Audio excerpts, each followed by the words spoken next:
Iako je Tutin, pored Novog Pazara i Lajkovca, mjesto gdje je broj vakcinisanih ispod 25%, sve više građana se odlučuje za imunizaciju protiv COVID-19. U narednom prilogu poslušajte šta kažu stanovnici Tutina o ovoj temi. Da li ste primili vakcinu protiv virusa COVID-19? Nisam. Zbog čega? Šta je razlog?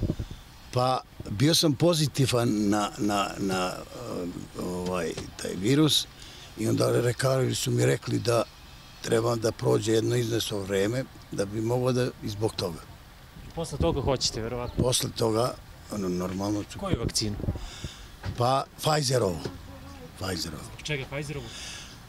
Pa tako mi je preporučio sin. Kinesku i rusku neću.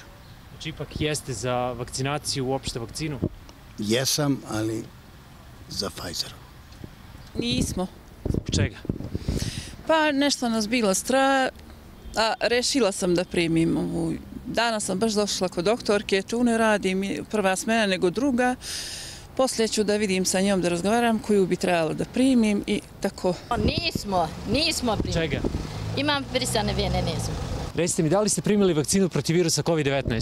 Sad smo primili vakcine. Koju vakcinu ste odabrali? Pfizerovu. Kako se osjećate? Super. Da li ste primili vakcinu protiv virusa COVID-19? Jesam. Koju vakcinu? Sinopharm, kinesku vakcinu. Zbog čega baš ste se odabrali za tu vakcinu? Pa ja sam dijabetičar. Čini mi se da je ta ovako zove starija i bila i onda se odlučio za nju. Da li ste preležali koronu? Ne. Nisam. Nisam ja. Zbog čega? Pa šta znam.